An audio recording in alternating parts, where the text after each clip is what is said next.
Sebelum kita lanjut mengenai pembahasan dari kelebihan teori konstruktivisme, kita tuh pastinya harus tahu dulu apa sih teori konstruktivisme itu, apakah dia sama dengan teori-teori lainnya atau justru malah kayak memiliki hal yang sangat berbeda gitu dari kandungannya.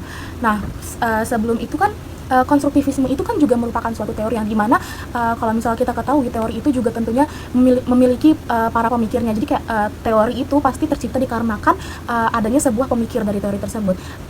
Ya kayak konstruktivisme ini, yang dimana konstruktivisme ini juga memiliki salah satu pemikir yang sangat amat terkenal, yaitu Nicholas Onuf, dan beliau itu menyatakan bahwasannya teori konstruktivisme itu merupakan sebuah teori yang dibangun oleh manusia, yang juga berarti bahwasannya teori ini tuh tidak tercipta dari sebuah anggapan bahwasannya fakta sosial itu tuh sudah muncul dengan sendirinya. Jadi artinya fakta sosial itu sebenarnya dibangun dari hasil tindakan manusia itu sendiri. Jadi ibaratnya tuh ketika manusia berpikir dan bertindak, maka disitulah terciptanya realitas sosial dan juga berkembangan realitas sosial itu.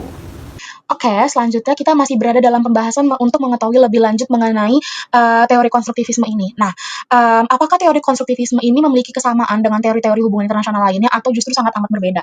Nah, dalam konstruktivisme tentunya ia tetap memiliki kesamaan dengan teori-teori lainnya, yaitu memiliki sebuah level analisis. Nah, seperti yang kita ketahui bahwasannya teori itu tidak akan lengkap jika tidak memiliki level analisisnya. Maka dari itu konstruktivisme juga tetap memiliki level analisis. Nah, salah satu pemikir dari konstruktivisme yaitu Wendt, dia itu menyatakan bahwasannya konstruktivisme itu memiliki level analisis sistem internasional. Nah, kenapa sistem internasional yang menjadi level analisis dalam teori ini? Jawabannya adalah dikarenakan konstruktivisme ini kan sangat fokus pada sebuah identitas dan juga kepentingan negara. Selain itu, mekanisme perubahan dari teori ini tuh juga adalah mengenai interaksi antar negara, yang dimana identitas, kepentingan antar negara, lalu juga interaksi antar negara itu merupakan sebuah elemen-elemen atau bagian-bagian dari sistem internasional. Maka dari itu, konstruktivisme itu dinilai menekankan level analisisnya dalam sistem internasional. Oke, dikarenakan kita sudah mengetahui dan mengenal lebih lanjut mengenai teori konstruktivisme, maka dari itu kita akan masuk mengenai pembahasan inti dari video ini, yaitu mengenai kelebihan teori konstruktivisme. Nah, seperti yang kita ketahui memang sebenarnya teori itu tidak harus terus memiliki kelebihan. Namun, justru malah kelebihan-kelebihan dalam konstruktivisme ini membuat teori konstruktivisme ini jauh menjadi lebih unggul dibandingkan teori-teori lainnya. Nah, dalam konstruktivisme terdapat 4 kelebihan yang membuat konstruktivisme itu menjadi teori-teori yang unggul. Nah, untuk penjelasannya akan dibahas lebih lanjut. Check it out. 6 hours later. Oke, baik. Untuk selanjutnya adalah pembahasan mengenai kelebihan dari konstruktivisme secara lengkap.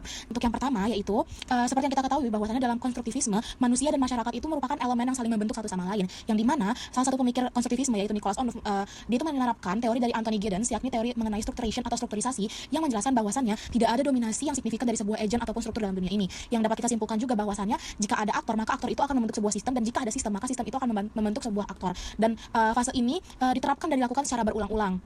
Jadi keduanya ini saling balance antara satu sama lain. Maka dari itu kelebihan dari poin pertama ini mengenai konstruktivisme, konstruktivisme itu dinilai lebih realistis. Dia merupakan salah satu teori yang sangat realistis dalam menjelaskan hubungan timbal balik antara manusia dan juga struktur sosial. Dia itu tidak sekaku seperti realisme, dikarenakan realisme itu sangat menekankan bahwa struktur yang dapat menentukan sebuah keputusan, ataupun dia juga tidak sekaku seperti liberal, yang dimana liberal itu juga menerapkan bahwasannya aktorlah yang menentukan sebuah keputusan.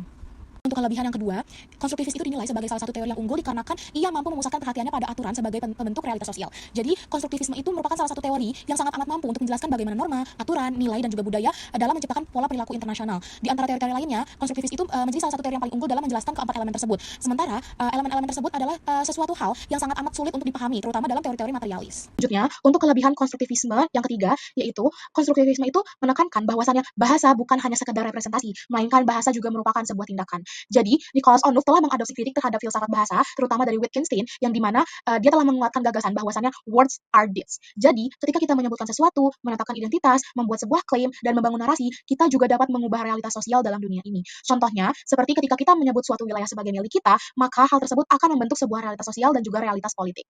Untuk kelebihan konstruktivisme yang terakhir, dalam hal ini konstruktivisme sangat melihat sebuah fakta, namun konstruktivisme juga menganggap bahwasannya tidak ada fakta sosial yang bersifat netral atau alami. Jadi, kelebihannya adalah konstruktivisme itu telah memberi ruang untuk menjelaskan perubahan internasional, contohnya seperti perubahan norma hak asasi manusia, gender, dekolonisasi, dan juga keamanan manusia. Dalam hal ini, fakta sosial adalah sama dengan hasil dari konstruksi argumentasi, tindakan, dan juga interaksi manusia. Nicholas Onuf juga telah menolak gagasan bahwasannya realitas sosial itu berdiri independen dari sikap manusia.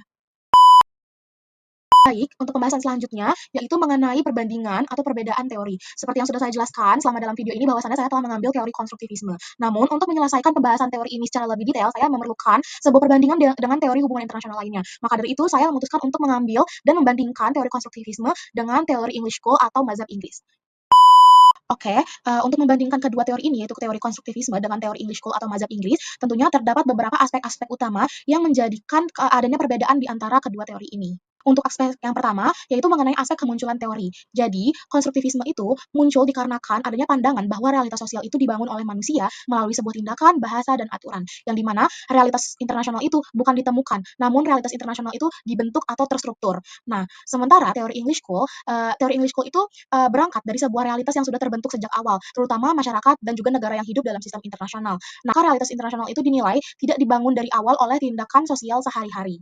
Untuk aspek yang kedua, adanya fokus analisis. Jadi, teori konstruktivisme itu menerapkan fokus analisis dari sebuah aturan atau rules yang dibangun melalui tindakan dan juga bahasa manusia. Jadi, aturan itu merupakan hal yang dapat menciptakan struktur sosial dan juga struktur sosial merupakan hal yang dapat menghasilkan pola politik internasional. Sementara itu, untuk teori English School, fokus analisisnya itu muncul dari institusi internasional yang telah berkembang secara historis. Contohnya seperti kedaulatan, diplomasi, hukum internasional, dan juga keseimbangan kekuatan atau balance of power. Dari itu, dapat kita simpulkan bahwasannya kedua teori ini memiliki perbandingan atau perbedaan yang sangat amat signifikan. Jadi, konstruktivisme itu melihat dunia internasional sebagai dunia yang telah kita bangun sejak awal melalui aturan dan bahasa yang dapat membentuk struktur sosial. Sementara itu, teori English School atau mazhab Inggris adalah teori yang melihat bahwasannya dunia internasional itu adalah sebagai masyarakat negara. Jadi, keteraturan itu tercipta melalui institusi historis dan tidak berdiri sejak awal.